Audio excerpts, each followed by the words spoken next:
What's up guys, this is Cher talking, welcome back to my channel. On today's video, I'll be making a full review for the Romancing Festival Polka banner that brings Polka, a hit damage dealer that also brings support to the party, Evelyn, a debuffer that can also do some good damage, Zenon, a piercing stun damage dealer that improves stun damage to the party, and Faerie, that is now a remembrance specialist for spears. Let's go straight out to our srs.xyz website, starting with Polka. He has 124% STR, and you can see that he's now geared towards physical attacks, as his intelligence is just 108% alongside just 90% agility. Those two values are actually worrisome. He may miss spells if he wants to follow that route. 100% endurance is just a little bit above the average, and 180% will is usually safe. Moving on, he starts the fight giving all surviving allies a heat up of super extreme effect that will improve damage for the whole fight by 50%. Permanent. Then he will grant all surviving allies Indomitable Will. What is that? This is a passive that we saw in the past for some characters that now can be applied, and it increases damage potential for the whole fight by 20%. That's permanent. And when your HP is full, it will increase it even further, 40% when on full HP. Then, if your HP is not full, instead of improving your damage, you will then reduce damage taken by 25%. But we'll talk more about that later. We can double cast Indomitable Will via skill number 2. With Indomitable Suture, you have a fast support skill that costs 5 EP. It will cast Indomitable Will again, and then by the end of a turn, you will have a revive spell. For one time, no turn limit. If your character dies, it's gonna revive by the end of a turn with around 3000 HP. So that is actually a pretty interesting setup already. Having two ways to improve your squad power. You have a permanent 40% damage increase, besides the other heat up that already adds 50, that is 90% at all times. And then if your HP is full, then that 90% becomes 170% for everyone. And then if your HP is not full, then you decrease damage taken by 25% 2 times. Very good. Now, when he is attacked, he nullifies heat damage. And then if you are directly attacked, you counter-attack with back detonation. This is a strong attack. It is spell-based. Here it doesn't really matter if you have high agility or not. It will recover his HP by more than 1,500 easily. The damage is higher than Lynn's version of the counter, but it does not have any additional effect to the party. He can be used as a tank for MacLeod Dragon, but he does not taunt. Then by the end of a turn, he will recover HP of all surviving allies. That will be around 300 on current game. He already has the revive effect, so if he dies, he will always revive as long as he has enough LP, if not, knock it by poison damage. When he lands an attack, he recovers 1 BP. Then when he lands a weak attack, he will chase with Far-Clad Flash. That is weak attack, as power only. It is slash and hit, it is sword based, and then before attacking grants the user a heat attack boost. That will increase heat damage by 30%, lasts for 4 turns, and then it will buff Love and Charisma by, in this case, 20%, so that his recovery effect will be stronger and stronger, but only to himself. And then it launches an attack, so this will feel more in line like a double S power attack. And 2 times mean that the first hit will do something, and then the second hit will do more damage. Okay, then after activating an overdrive attack, you can chase with Sucho Concerto. That is skill number 3. This is a single target attack, slash and hit, grants all surviving allies an attack boost of 30% on max level for 2 turns and stacks. Then will buff SGR dexterity and intelligence by 30% on command. As a chase, the attack boost is reduced to 25, and the status buff is reduced to 20%. And that is not that strong, it's just S power, but then there is something interesting here. The status buff and the attack boost will benefit the chase attacks. Usually, if you are using as a command, you're gonna chase 2 times with Fireclad Slash, and that will keep increasing your hit damage potential. If you are attacking on overdrive, you're gonna chase 3 times. Remember that every time that you land an attack, recover 1 BP. So a command and 3 chases will give you a total of 7 BP per turn on overdrive and 6 BP per turn when not on overdrive, as long as you're landing weak attacks. And you are going to use Polka for enemies that are weak to either hit or slash or remembrance. So that will happen all the time. Then by the end of a turn, he gets 45 points of OG Gouge. That's nice because it allows Polka to enter overdrive every 2 turns no matter what happens. Then he has Intrinsic Sword 5, increasing damage potential at all times by 30%, reducing damage taken by 40% when resisting, and a 37% chance to evade resisted attacks. So this is his another layer of defense. He's already providing a lot to the party. His damage keeps scaling, although it's not really as powerful as our recent nukers like Kihachi or Sumir, or even Therese, but Polka provides a lot to the party, so that makes sense. The first skill is Flame Slash, and it's a free one where you can recover HP. We already discussed the other skills, and as for inheritance, you can get something like, for example, Flame Soul Blade from his last premium style. It is a triple S power attack, slash and hit that will give him hit attack boost for a total of 60% damage increase, and also damage block for 3 turns, so he is invincible for 3 turns while he recovers HP slowly to be back on full. This skill is not fast, as the skill tree is also not fast, so in overdrive you will not be sure to use Polka before your other characters. A little bit of a problem. It should have been fast here. From Robin's style there is Steelblade Phoenix that applies taunt. This may be a problem depending on the fight. This Polka is not really a tank, but it recovers HP and it will be easy to keep using this skill if you have other characters like Leon in the party that gives VP. And then there is Rising Kuroge Wagyu that gives attack boost as well, and it's a triple S power attack instead of just S power, but it does not buff status. So you only want to use this one if you are in a fight where the enemy buff breaks. But overall, you don't need inheritance with this character. He is made to use skill 3 after he uses skill 2. And this Polka will actually send the second skill to his future style on JP. It's fully support. So if you want to keep using Polka, it's good to pull for this one. But overall, his damage potential it's not that strong. But you can win some fights when using Polka as your damage dealer. It will just take more time. And if you don't have enough gens, it's still better to go after Liz. In my video of Liz, I explained how good she is. She can replace Leon, that is a meta character. While Polka is good as he is, there are some problems though. Like, for example, you only decrease damage taken when HP is not full. He recovers HP by the end of a turn. If you use Leon, he's going to recover HP by the end of a turn as well. And if by the next turn you are on full HP, the first hit from the enemies will actually be full damage, and then the second one will decrease. It's not really all that practical. And we have something similar as well with Matriarch. Matriarch has Battle Nature, where she decreases damage taken by 30%, but you need to resist.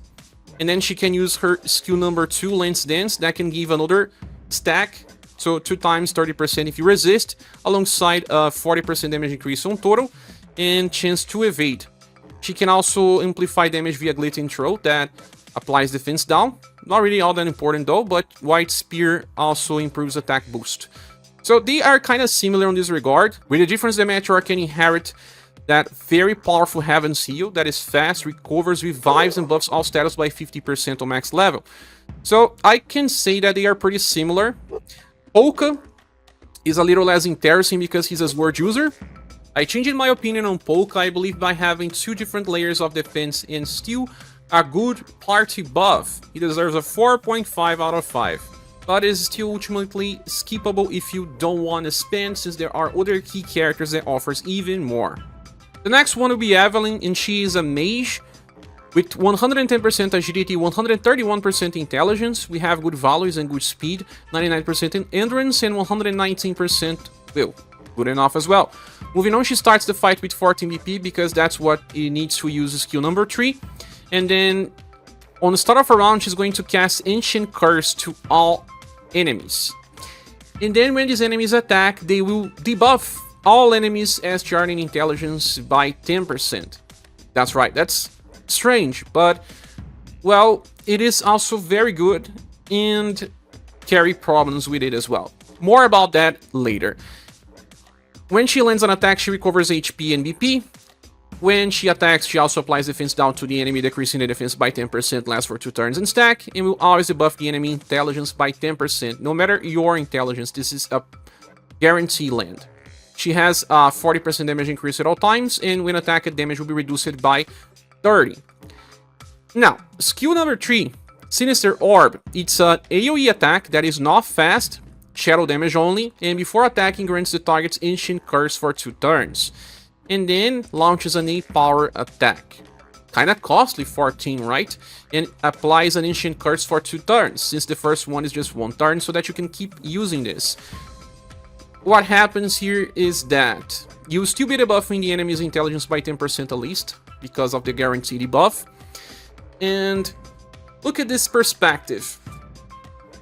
You will be debuffing 10%, and then the enemies will start self-debuffing. If there are multiple enemies, they will make the next ones that attack do less and less if they are using spells, or decrease the chance of being inflicted with ailments.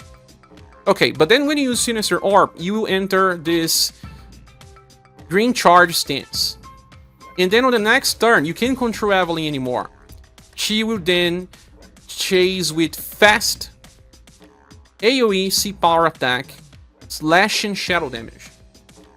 That is interesting because 3 hits with C-power, it's stronger than 4S attacks, for example.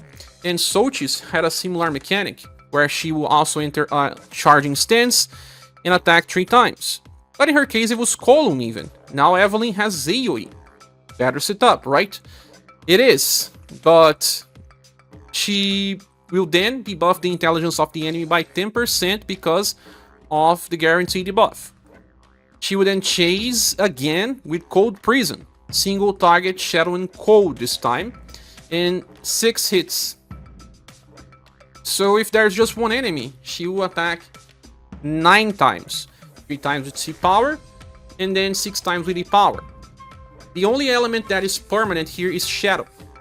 So you're going to use Evelyn versus enemies that are weak to Shadow, most likely, or on Remembrance fights. And if you think about it, she can debuff up to 20% intelligence when she is on her chase stance. But when she uses Sinister Orb, she only debuffs 10%. Okay, so now let's think about the setup. Turn 1, Sinister Orb, applies Ancient Curse. You're gonna have double the effects on turn 1, but not on the other turns. Then, you need to be faster than the enemy to apply the Ancient Curse, and the enemy actually attack and debuff the other enemies. But if the enemy goes before you, what if the first enemy to attack uses ailments? That's still a big problem. And on the second turn it's better, because you are using a fast skill, and you are debuffing the intelligence by at least 20% guarantee because you are attacking twice. But when you are using Sinister Orb, you have to go first, and you have to debuff 10%, and that have to be enough for the first enemies that attack. Very problematic, a lot of issues with this, and she's much better when used versus multiple enemies, but even then, it's a bigger risk than just using someone like Jamil. Remember Jamil? Jamil is a very good debuffer, or even Poe. He allows everyone to debuff.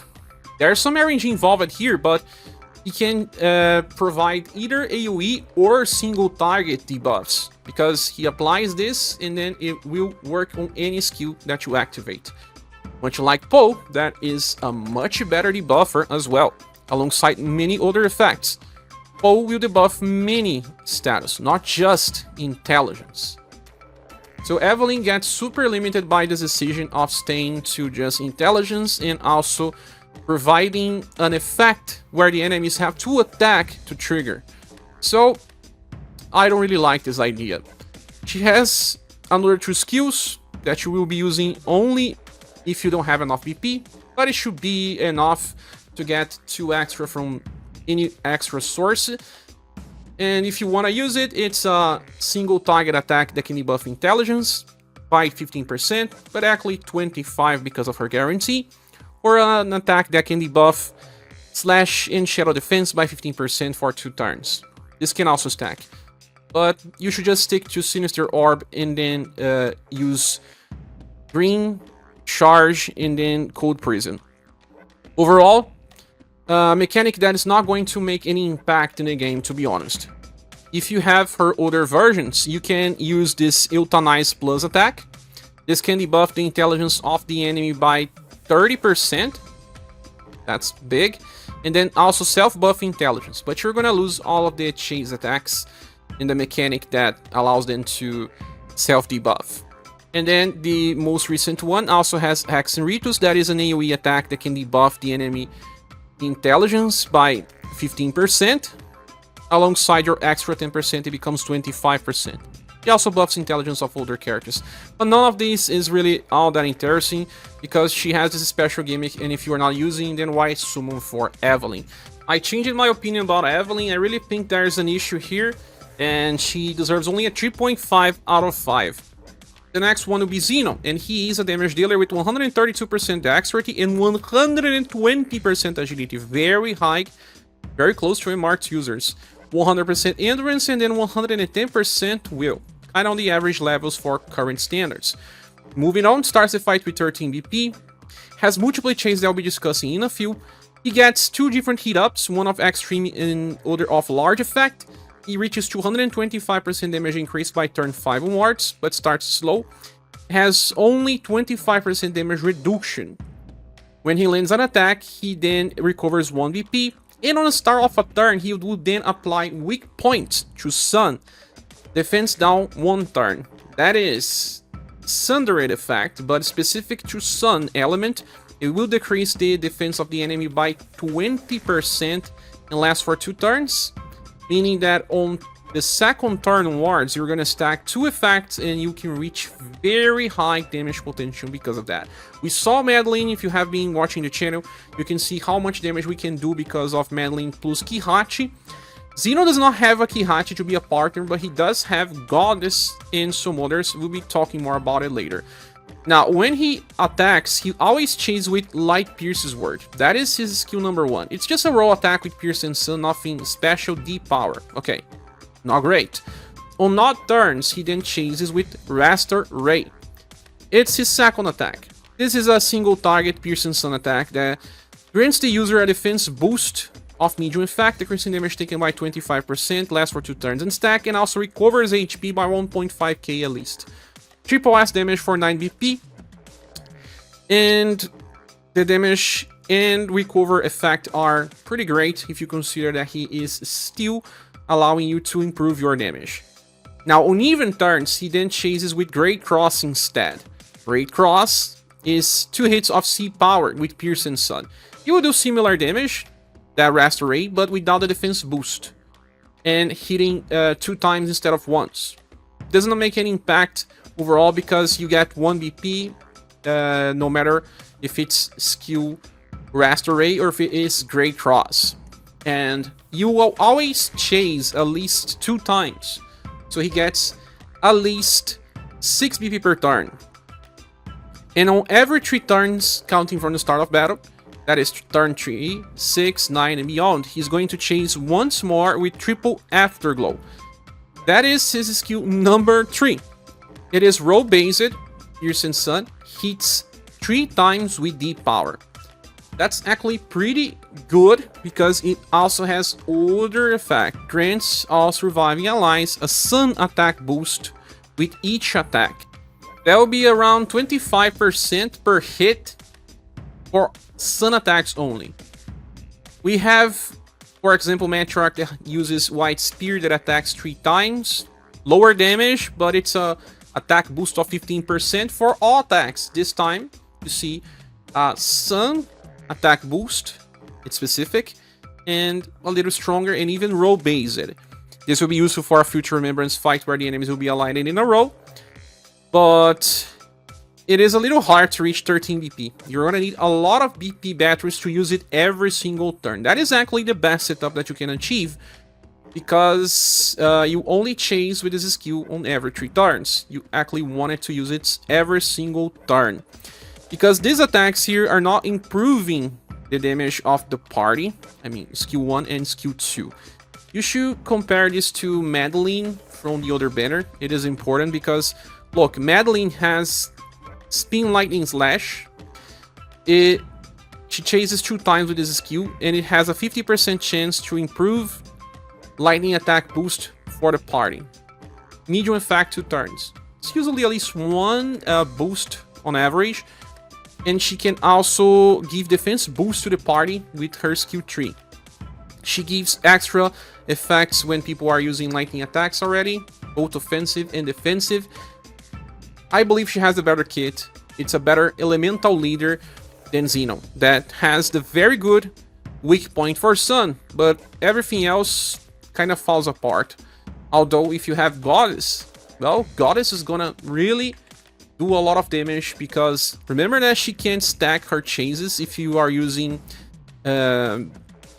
Overdrive with non-weak attacks, and then you can use, like, I don't know, 20 lasers or more by the time you want to use it. And she has a heat and sun attack boost when she's attacking, so it's improving her damage. But if you are debuffing the enemy defenses, then your damage is going to scale super fast. It goes both ways. Other damage dealer that we can use here is Matriarch, because Matriarch can attack multiple times, but it's 50% chance to chase with 3 different skills.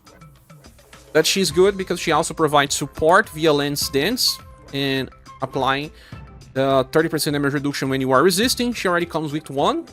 And you can also use Zenon with Impress, because Impress gives 3 BP when you are using sun attacks. It will also improve sun damage to the party and defense boost. So those characters are kinda necessary to make Zenon work better. The problem is that by himself, his damage is not all that great. The latest Selma has very good damage potential for Pierce, if you got her or not. She also chases, but she gets to a point where she'll be chasing with all her 3 skills, while Zenon is more about switching between his chases. There's no need to inherit anything with Zenon, besides maybe Sparkling Kill, because his attack between 3 to 4 times with deep power, Pierce and Sun. So it's cheaper than skill number 3, that costs 13. It may actually be easier to use that one every single turn, although it's single target and not row based. Overall, Zenon does not provide much. Madeline has defense boost, Zenon does not. And there's not that many damage dealers that can pair up with Zenon right now, making it even harder to build a squad around him. I believe he deserves 4 out of 5 if you have in your party people like Matriarch or Goddess. If you don't, then his utility decreases by quite a lot. Even though he does work as a damage dealer, he's nothing special by lack of other party support. Although his utility is much better if you have Goddess. If you do and you like this banner, it's okay to pull, but he's totally skippable. Anyway, moving on, the last one will be Faerie, Brownie. And she has 100% endurance and will. Those are actually average status right now. 125% STR, could have been higher, and 95% agility, that could also be higher since she always had very high agility. Moving on the start of battle, she gives a 50% damage increase for characters that uses spears. So this is an inferior version of what Polka is doing, that is for everyone. Then she gives Screw Lancer. For those that are equipping spears, you will then activate attack boost and defense boost. But this is important to understand. I have to check Rose to tell you about this. Remember Rose. Rose is a very important remembrance specialist. She gives 2 different effects. Rose Supply and Sister Yell. And when people are equipped with a gun, they self-buff and they self-get BP. And then when attacking, they get OG Dodge, recover HP. And she also provides 50% gun damage. What happens here with Brownie is that she gives it for everyone that is equipped with a spear, let's say remembrance. 15% attack boost to the party and a 15% defense boost to the party. When you have 5, you're gonna have 5 of these effects. 15% on start of a turn. Imagine that. It kind of fixes many problems with remembrance fights. Even on Megalith Dragon, it's really good. But also, hard to make use of full spear squads outside of remembrance. But because Fornews uses spears, that may not be all that bad. But let's give a look on everything else. When recovery actions are made, she recovers 5 EP to the targets. She has a fast AoE recovery that can be used once per battle, that will revive if needed and will recover from 0 to max, cleans ailments as well, and then apply evasion for 1 time on turn. Only 1 hit will be negated. Kind of similar to Maria Kyo effect and also Impress. Then every 5 turns you're gonna get another usage of this. Because it uses 8 and you recover 5, it's actually free for you to use if you want. She also has 6 BP per turn, meaning that you even have extra. She does have 2 damage reduction passives. That's nice because Faerie was always pretty fragile. One is 30% and the other one is 25%. And she has 40% damage increase at all times. Actually, she gets to 90 because of the weapon enhanced for spears. But then, she's not really made for damage. She's just made for you to keep triggering the effects, healing if needed. You can also use this first skill here that is supporting fast. And for that turn only, you're going to increase damage by 30% and give a 25% chance to evade. Risky, and you have to keep casting. I don't really like that. Skill 3 then is a direct roll attack with double S power that buffs will by 30% and then applies a defense boost, decreasing damage taken by 25% for 2 turns and stack. So you actually want to use this third skill instead of anything, but the game kinda is saying use skill 3 and then skill 1. But if you have extra BP batteries with other characters, then you can actually just try to use skill 3 all the time. If you want her to be a damage dealer, you can inherit Triple Trick. I believe that one will be better than Fairy Breeze Lancer, because this one buffs STR by 40% on max level. The third one casts Morale Up and Pierce attack boost, but they only last for 3 turns. Can only use it 2 times as well. Problematic. Nothing else really stands out, and she's all about just being there on Remembrance, not doing much damage, but as long as she's on the squad, you can revive, recover, and apply lots of attack and defense boosts. And that is reason enough to bring her for all Remembrance fights. But outside of it, very hard to use because you have to make a full spear squad. It's still easier to make a full spear squad than a gun squad, Rose. Still, it is super hard to make such a squad.